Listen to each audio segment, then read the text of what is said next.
mesdames, mesdemoiselles et messieurs, chers amis internautes de Fissel TV, chers amis de la diaspora, ravi de vous retrouver dans un nouveau décor pour une nouvelle émission, toujours sur votre chaîne locale Fissel TV. Tey nag ñu am mbégte ak contentement bu rëy di dalal ki nga xamante ne nii moo di Sem Diouf président zone 10 fas yéene waxtaan ak moom ci lépp lu nga xamante ne nii moo ëmb wàllu zone 10 waxtaan ak moom si nawetaan waxtaan ak moom si seeni projet seeni jàngat ak seeni jafe-jafe donc sans plus tarder damay bàyyi samay invité mu nuyoo ak suñu mbokki internet yi président maa ngi lay nuyu. maa ngi lay fay Papa Sarr animateur l'incontournable di nuyu mbokk Fissel yëpp ñi nekk biir Fissel ak ñi nekk biti Fissel yëpp muy la diaspora les ressortissants ñëpp ñi nga xam ne ñu ngi déglu Fissel TV. di la gërëm di la sant ci invitation bi di rafetlu seen liggéey bu baax a baax parce que lii vraiment c'est une innovation ñëpp kontaan ci maa ngi lay sant di la gërëm. Donc première question monsieur Diouf est-ce que mën nañu xam depuis kañ nga nekk président zone 10 ak lan mooy seeni activité majeure. waaw zone 10 man maa ngi nekk président ren gi lay doon 4 ans. D'ailleurs incha allah 2021 bi ci la ñu war a def les renouvellements parce que ñun dañoo amoon un mandat olympique ñeenti at la donc 2020 bi mooy 3e année bi 2021 mu war a doon 4e année normalement vers le mois de mars ci la ñu war a engagé renouvellement yi donc am naa ci ñeenti at pour le moment presque daal suñ nawetaan yi nii su fekkente nawetaan am na ba ñu nawetaan suñ ci génnee normalement dañoo war a jàll ci renouvellement bi donc ça veut dire que déroulé nañ ñetti nawetaan pour le moment donc suñu activité majeure li ci ëpp moom football la en toute sincérité il faut le dire mais aussi am na yeneen aspects yi nekk ci biir muy vraiment des aspects un peu culturels parce que am na ay quelques ASC yi koy déroulé c'est vrai que la zone en tant que telle déroulé gul une activité phare culturelle à part ay participation lay def ci yenn activités comme ay festivals yeeg yooyu dañ ciy participer waaw mais li ci ëpp daal suñu activité football la ci footballu nawet li ñuy wax footballu nawet mooy football bi commencé ay août septembre jëm ba ñam tuuti ci octobre loolu daal mooy suñu activité bi ëpp doole waaw. donc nga wax ne seen activité bu ëpp doole mooy football maanaam championnat national populaire nawetaan donc ren ñu nekk ci benn année bu nga xamante ne nii c'est une année particulière ak pandémie bi nga xamante ne nii moo touché la population donc ñu arrêté ñu suspendre lu bëri lu ci mel ni championnat bi donc est-ce que am ngeen ay nouvelles par rapport ak li nga xamante ne nii moom moo di nawetaan yi ndax dina am wala du am. waaw question boobu moom xaaroon naa ko parce que d'ailleurs ci loolu lañ nekk nii. Jusqu'au moment où je vous parle nii amaguñu une recommandation wala une information buy jóge au niveau de la tutelle sauf que en tout cas le comité exécutif de la fédération sénégalaise de football moom suspendre na toute la saison est-ce que maintenant cette suspension de la saison là ndax day jëlaali nawetaan yi loolu wóorugul mais temps yële passé au niveau de l'ODCAV commencé woon nañ di anticiper maanaam demandé woon nañ au niveau de chaque zone ñu def des propositions jël une position par rapport est-ce que ndax war nañoo nawetaan wala waruñoo nawetaan pourquoi parce que avec des explications au niveau du bureau de la zone ñi nekk membre du bureau ñoom duñu ma bàyyi may fen laajte woon naa leen defoon nañ ci daal waxtaan à travers WhatsApp parce que comme réunion yi dañ ko doon tere waxtaanoon nañ ci ba position bi dégagé woon au niveau de Fissel mooy que ne nous sommes sceptiques ça veut dire quoi ça veut dire que ñun comme étant terrain vague lañ yor te wóorul mënuñoo baare nit ñi mënuñoo respecter la distanciation mënuñoo solal ñëpp ay masques donc ñun on joue la carte de la prudence loolu moo nekkoon la position de Fissel au niveau du département de Mbour te aussi bi ñu defee la compilation de toutes les 34 zones que compte l'ODCAV de Mbour position bi ci dégagé wu ñu ci ëpp ñoom nee nañ vraiment nañ suspendre nawetaan yi cette année loolu moo nekkoon position ODCAV Mbour 34 zones yi li ci ëpp daal c'est vrai que ñëpp exprimé wuñu mais ñi exprimé à travers le groupe WhatsApp bi ñu am ñi ci ëppoon daal position presque bu Fissel bi lañ jëloon ñii dañoo ne noonu vraiment ñemewuñu ñii di naan vraiment nañ suspendre ñii di naan étant donné que cours yi reprendre na te li ëpp ci ñi nga xam ne ñooy gérer le mouvement nawetaan yaa ma gën a xam c'est des étudiants c'est des enseignants te comme ci contexte boobu lañ nekk vraiment ça serait très risqué ngay engager ay nawetaan ren étant donné que ñi koy gérer amuñu jot te aussi feebar baa ngi fi ba tey jógee gu fi donc li ñu war a def mooy à la place des nawetaan les gens ont proposé beaucoup d'activités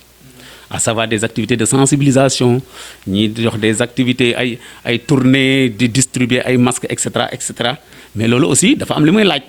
donc avec accompagnement normalement collectivités territoriales yeeg yooyu en tout cas daal suñ ci yeggee su fekkente ne loolu entériné nañ ko incha allah la zone de Fissel ne sera pas en reste incha allah. donc toujours damay des ci dans le cadre des nawetaan ñu nekkoon ci benn saison muy la saison dernière 2019-2020 donc ba tey amul dénouement ba tey gars yi xamuñu fu mu toll donc joué woon nañ demi-finale mais ba tey gisaguñ finale bi à part coupe mère bi nga xamante ne ni selewu na est-ce que mën nga ñu indil ay éclaircissement ci lu waral boobu ba léegi joué wuñ finale. waaw c'est vrai que waroon nañ ko jouer à date échue mooy vers le mois d'octobre yooyu en tout cas avant cours yi di commencer ci lañ préparé woon pour jouer ko mais entre temps sunu parrain bi dafa voyagé woon nag parrain bi moom moo voyagé woon te aussi moom comme doomu Fissel la tamit dëgg neexee la ñu ngi koy nuyu au passage sax Cheikh Badiane di mbokk Fissel nekk un grand frère vraiment di ci jàpp moom moo voyagé woon mu ne ñu nañ geléegum activités yi. étant donné que du ma fi nekk te aussi man dama bëgg a teewal sama bopp loolu la ma waxoon par téléphone dama bëgg a teewal sama bopp vraiment matérialiser sama présence pour que ma mën a waxtaan ak jeunesse bi vraiment mu am loo xamante ne lu am solo la ñuy wax moo tax bëgguma raté final bi boo taxoon ñun ñu ne woon comme noonu la il faut que ñu xaar ba mu ñëw laataa muy ñëw nag presque école tijji ñu xaw a am tuuti jafe-jafe par rapport ak coordination bi ñi nga xam ne ñoom ñoo gérer bureau bi ñi ci ëpp nekkatuñ fii vraiment mu xawoon a am tuuti problème bon taxoon ñu xaaroon ñu ne woon nañ ko jouer au courant du mois de décembre ci kii bi ni ñu koy waxee ci fête Noël yi donc mais bi ñu egsee ci fête Noël yi tamit mu amaat beneen gàllankoor bu ñu amoon mooy que ne temps bi ak date bi ñu jàppoon ak moom date bi mu jàppoon xawoon na am tuuti waroo donc ba tax date boobu bi mu ratee nag ñu dugal ko ne nañ dem fête Pâques mais bi ñu egsee fête Pâques avant ñuy dugg si ci fête Pâques bi vous savez que à partir du 16 mars ci le président le 11 mars ci le président de la République décrété ne nañ arrêté toutes les activités donc ñu mujj plongé ci biir pandémie bi loolu moo ko bloqué mais naroon nañ ko jouer incha allah ci biir fête Pâques yi moog la coupe cadette incha allah loolu lañ fas yéene woon mais finalement pandémie bi ñëw jëlaale yëpp mais incha allah rabi dinañ ko fubal parce que parrain bi à chaque fois ñu ngi waxtaan mais moom dëgg neexal su sañee daal ñu jouer ko incha allah. su sañoon ñu joué ko donc toujours dañuy desaat aussi ci nawetaan wax ci cadre ASC yi parce que ASC yi man mi nekk acteur ci benn ASC ils ont toutes les peines du monde pour mun a pouvoir subvenir seeni frais ci nawetaan yi donc yow tey en tant que président zone 10 yow loolu loo ñu si mun a wax lu waral ASC yi di am lacune financière yooyu noonu. xam nga ASC yi dañoo manqué activité il faut le dire man président ASC la avant may doon président zone.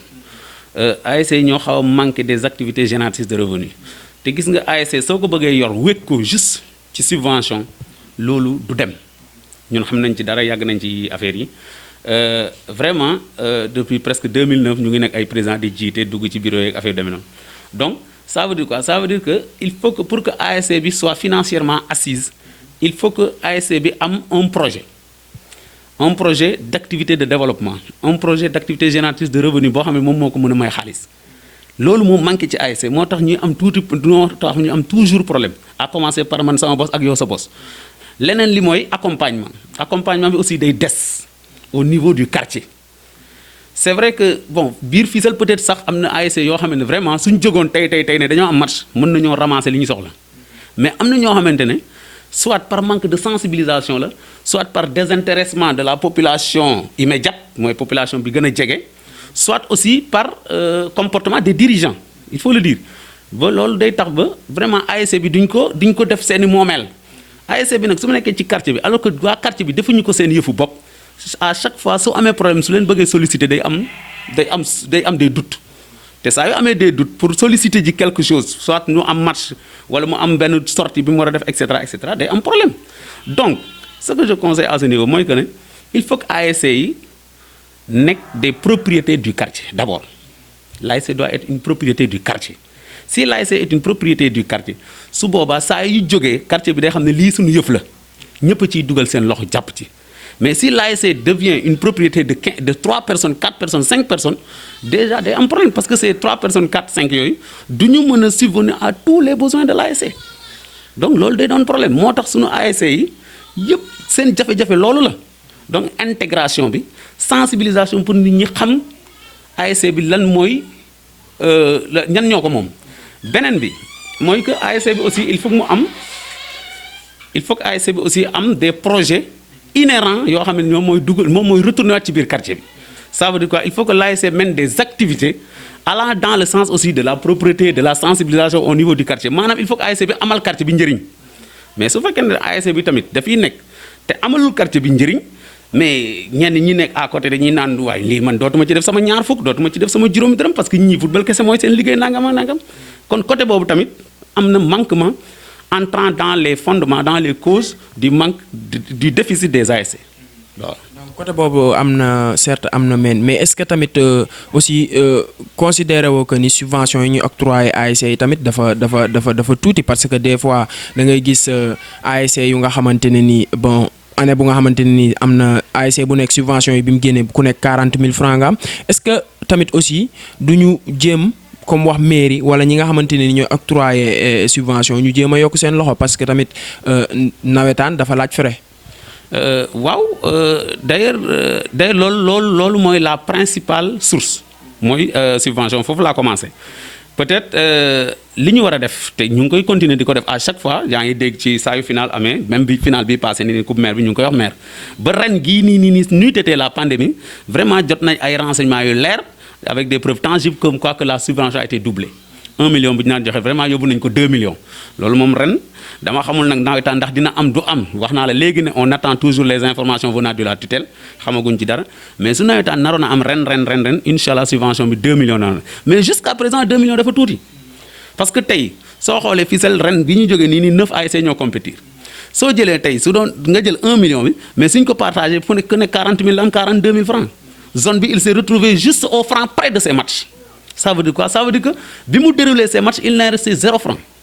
pour que ASC bi waroon a compétir dem sax au niveau de Mbour il a fallu que ñun au niveau du bureau laay wax on s'est organisé pour que ñu am tuuti li ñu ko accompagner te loolu doyul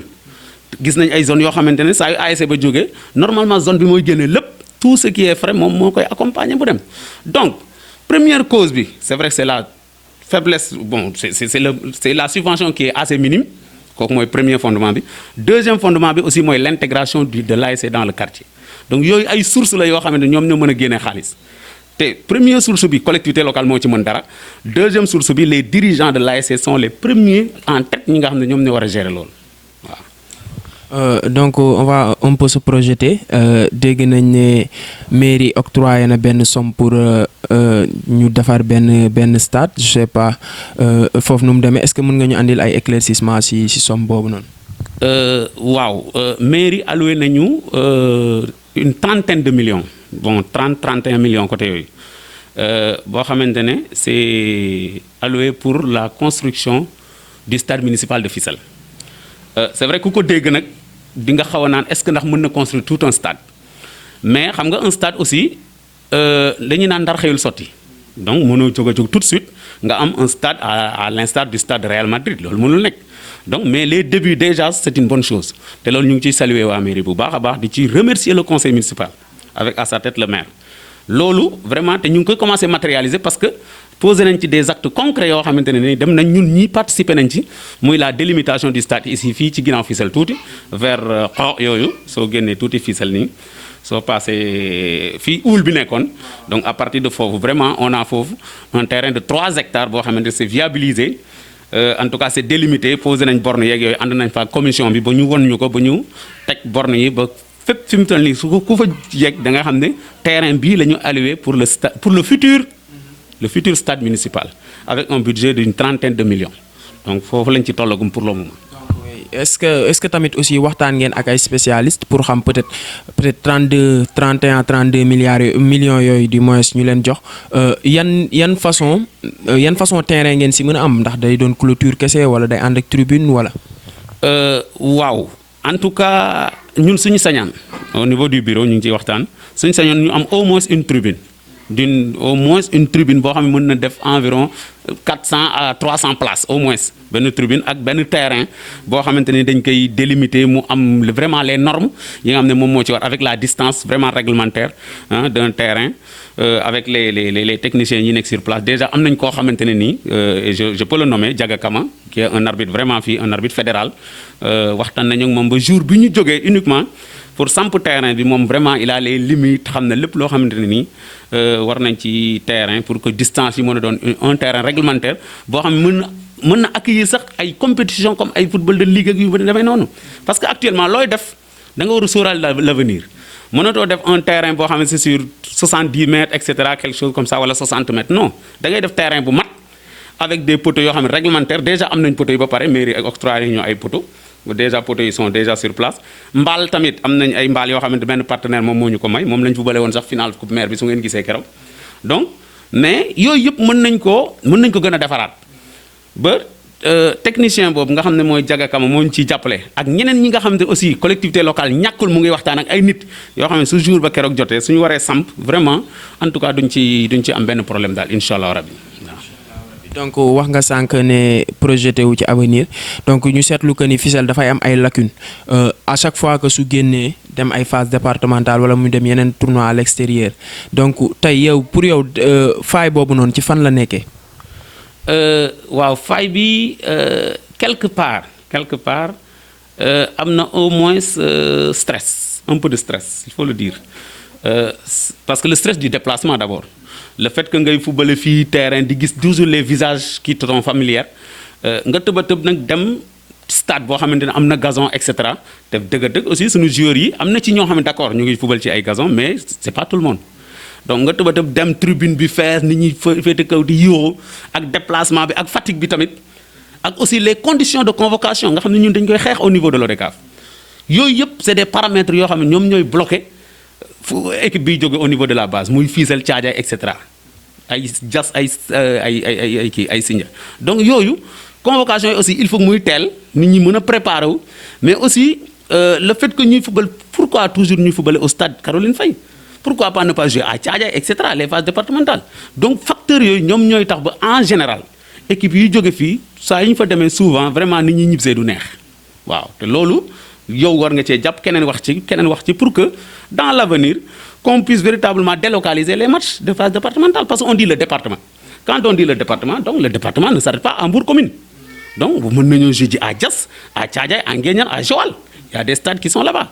donc loolu day au moins loolu day renforcer un peu les équipes venant de l'intérieur comme on dit pour que ñu mën a am tuuti au moins seen chance voilà. donc aussi tamit Fissel ba tey amagul équipe communale donc ñu gis ne à chaque fois tournoi communal yi dañuy gis toujours Fissel du ko am est-ce que yéen a ngi def benn pas franchir benn pas ci côté boobu noonu. Je me rappelle ñun bi ñuy soog a def renouvellement yi nga xam ne maa nekkoon président bi ci sunu plan d'action bi ñu njëkkoon a naal amoon nañ ci la mise en place d'une équipe de ligue même su fekkente ne football amateur lay doon loolu ñi ma bokkal bureau bi xam nañ ko bu baax a baax mais toujours rek li nga waxoon sànq xam nga gis nga zone soo amalee un stade productif pour mu def activité bu dëgër day metti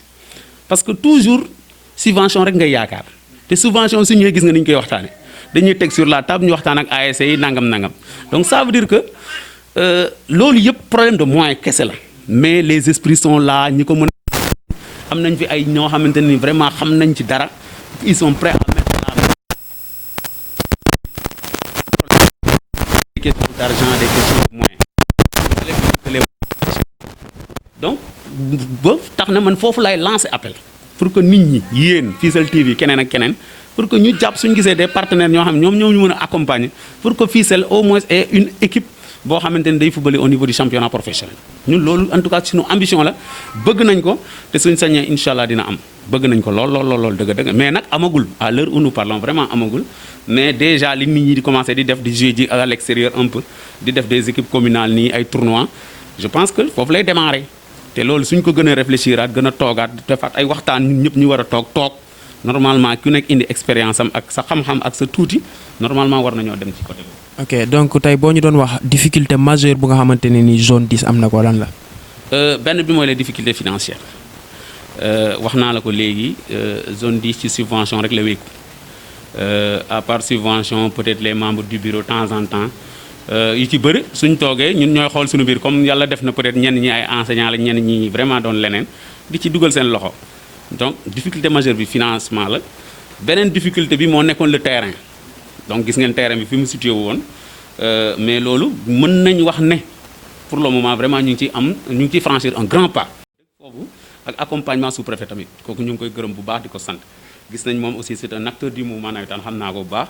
mu ngi ñu ciy jàppale mais ci yeneen difficulté yi tamit te obligé nga wuutaat une forte somme pour départ et ñu ci bëri blocage boobu la ñu am. mais est-ce que loolu tamit c'est jàppoo ne ci côté ci ba tey rek manque financier bi la parce que tey boo jëlee ASC yu bi nekk tenant du titre peut-être mën na gagner titre am day dem mu fayee ko ay dettes ki nga xamante ne amul opportunité tamit toog na demi-finale amul opportunité am loolu noonu peut-être day retrouver wu ak des dettes yoo xam ne mënatul a demaat di recourir à des dettes yu. bokk na ci sunu xeex. au moins parrain yi suñ la defalee parrain vraiment ñu ñuy xaar ci yow benn enveloppe boo xamante ne nii dina tane buy permettre au moins ASC mën a solder ses comptes mais aussi mu mën a projeter wu dans l'avenir donc loolu aussi c'est un combat boo xam ne ñu ngi koy mëne te à chaque fois sax yaa ngi dégg suñu jëlee micro dañuy wax enquête solution yi. bi ñu defee enquête on a vu que c'était des difficultés financières tellement ASC bi dafa engagé woon ay dépenses yu rëy durant le championnat ba tax na bi mu gagné pratiquement dafa fay ba mu fayee presque amatul dara solution yi mooy benn il faut que les joueurs locaux ñuy jouer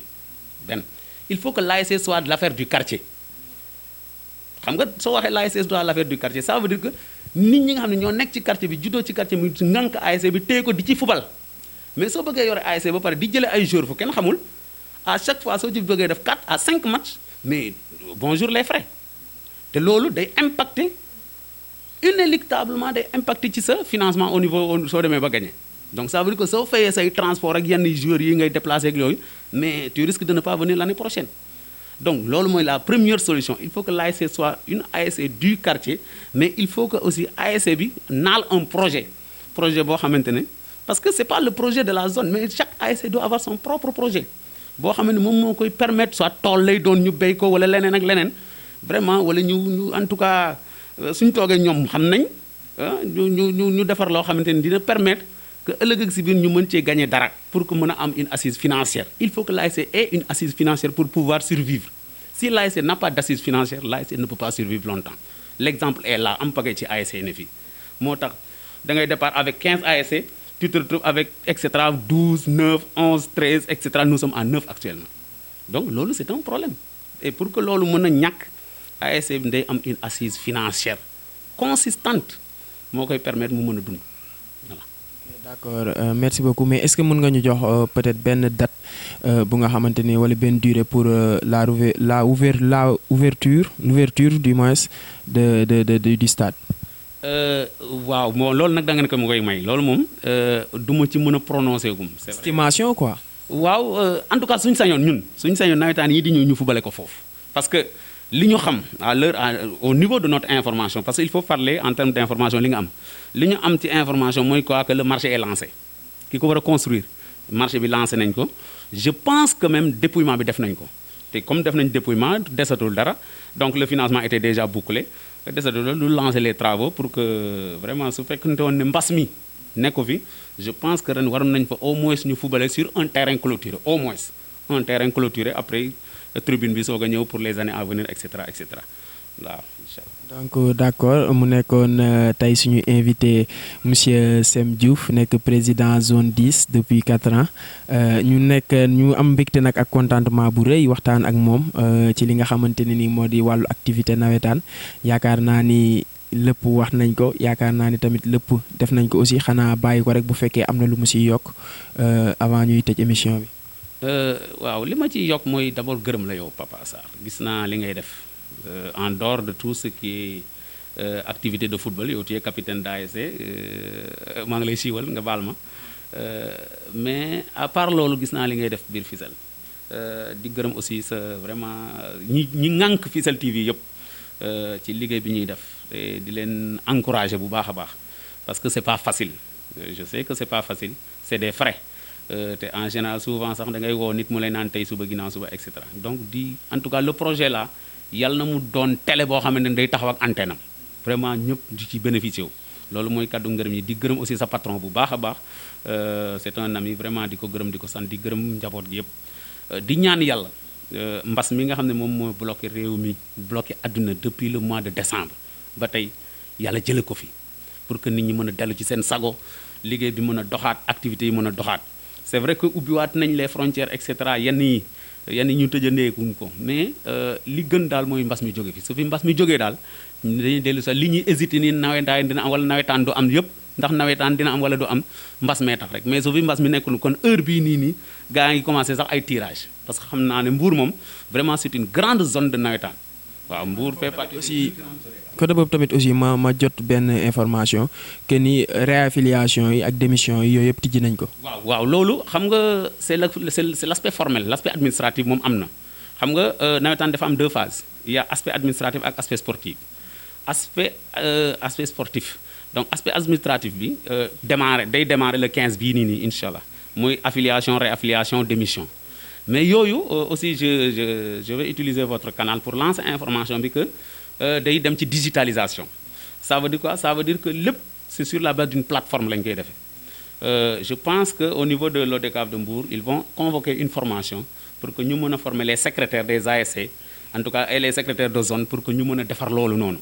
mais je demande aux ASC de se tenir prêtes pour que jour bu ñu waxee ne dañuy commencer loolu pour que ñoom wala suñu leen waxee indi leen nit ki ñu war a mën a former vraiment ñu pare pour envoyer ki nga xam ne soit le secrétaire wala en tout cas ki koy mën a def mais en général c'est le secrétaire pour que mu mën a def liggéey boobu parce que ren moom vraiment dañoo bëgg a dem ci dématérialisation gàddu ay papier di dem et cetera lépp ñu def ko sur la base d'une plateforme. L'autre information bi moom bëggoon a jàllale à travers votre canal mooy que nawetaan am que nawetaan du am l'essentiel ren dañoo bëgg a profiter ci occasion bi pour mën a formaliser suñuy ASC ça veut dire quoi ñu dem vers une reconnaissance juridique de toutes les ASC kooku c'est le lancement c'est l'appel que je lance à tout le monde actuellement au moins on a 16 ASC régulièrement constitués c'est vrai que 9 ñoo compétir mais on a 16 ASC yoo xamante ne fekk nañ seen assemblée générale am nañ tur xam nañ quartier bi ñu dëkk wala village bi ñu dëkk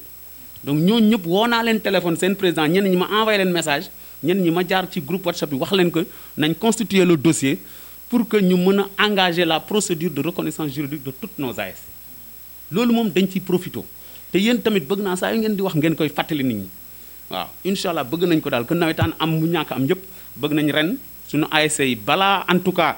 balaa mois de novembre wala maximum en tout cas novembre daal je vais dire ASC yëpp ñu am seen reconnaissance juridique parce que nous allons vers ay subventions yeneen yi ñëw